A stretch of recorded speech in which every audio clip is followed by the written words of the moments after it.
Italy, रात का वक्त, जहाँ चारों तरफ काफी तेज बारिश हो रही थी। वहीं एक मेंशन जो देखने में काफी एक्सपेंसिव था।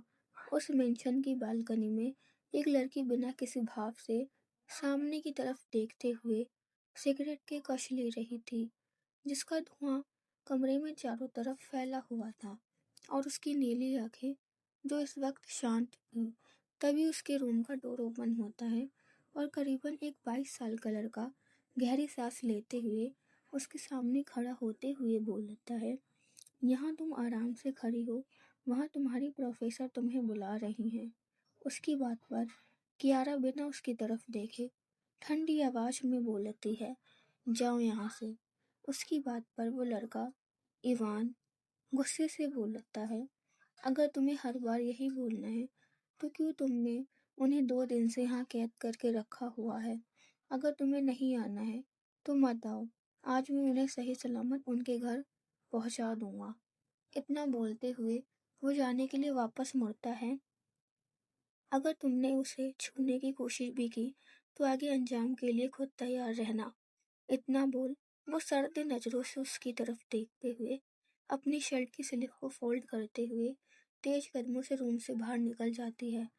वहीं दूसरी तरफ उसी मेंशन के पीछे बेसमेंट में एक 30 साल की लड़की, जिसकी आंखों पर काली पट्टी और उसके दोनों हाथों को मजबूती से बांधा हुआ था, वो अपने हाथों को खोलने की कोशिश करते हुए बोलती है, प्लीज हेल्प मी, क्या यहाँ कोई है, प्लीज मेरे हाथों को खोलो। इतना बोलते हुए वो अचानक से चुप हो जाती है, क्योंकि उसे अपने कानों में किसी गर्म सांसों का स्पर्श महसूस होता है, जिससे उसकी सांसें तेज हो जाती हैं और वो धीमी आवाज में बोलती है, कौन है। वही वो कोई और नहीं, कियारा उसके कानों में गर्म सांसें छोड़ते हुए बोलती है, क्या वाकई आप मुझे नहीं जानती प्रोफेसर। उसकी बात पर आरोही बोलती है, देखो मैं तुम्हें नहीं जानती हूँ और तुम मुझे यहाँ क्यों लाई हो। उसकी बात पर आरोही कियारा उसकी आंखों से धीरे से पट्टी हटा देती है और उसके आंखों पर आए हुए बालों को साइड करती है, तो उसकी नीली आंखें सीधा आरोही की भूरी आंखों से जाकर मिलती हैं। वहीं आरोही उसके हाथ को अपने चेहरे से हटाने की कोशिश करते हुए बोलती है, दूर रहो मुझसे और मुझे यहाँ से जाने दो। उसकी बात पर कियारा उसकी आंखों में देखते हुए ठंडी आवाज में बोलती है, 4 साल से मुझसे दूर ही हो, क्या अभी तक आपको सुकून नहीं मिला जो आपको अभी मुझसे दूर जाना है। इतना बोलते हुए वो उसके दोनों गालों को मजबूती से दबा देती है। वहीं उसकी इस हरकत से इवान उसके पास आते हुए बोलता है, ये तुम क्या कर रही हो, छोड़ो उन्हें। इवान की बात पर कियारा आरोही की तरफ देखती है, जिसका चेहरा लाल हो गया था और सांसें धीमी हो चुकी थी, जिसे देख वो इवान की तरफ देखते हुए जल्दी से बोलती है, हाथ खोलो। उसकी बात पर इवान जल्दी से आरोही के हाथ को खोल देता है। वहीं कियारा एक नज़र उसे देखने के बाद आरोही को अपनी गोद में उठाते हुए तेज कदमों से वहां से निकल जाती है और वापस अपने रूम में आने के बाद उसे बेड पर लेटाते हुए बोलती है, इस बार मुझसे दूर जाने की कोशिश मत करना प्रोफेसर, वरना आपके लिए अच्छा नहीं होगा। इतना बोलते हुए वो उसके चेहरे को टावल से साफ करने लगती है। वहीं आरोही उसे खुद से दूर करने की कोशिश करते हुए बोलती है, ये तुम क्या बोल रही हो, दूर रहो मुझसे। इतना बोलते हुए वो जल्दी से डरकर डोर की तरफ भागती है।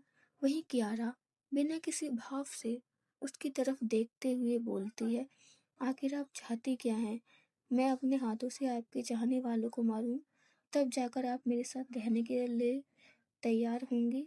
उसकी बात पर आरोही की पकड़ अपनी शर्ट पर मजबूत हो जाती है और वो धीरे से उसकी तरफ देखते हुए बोलती है, लेकिन मैं तुम्हें नहीं जानती।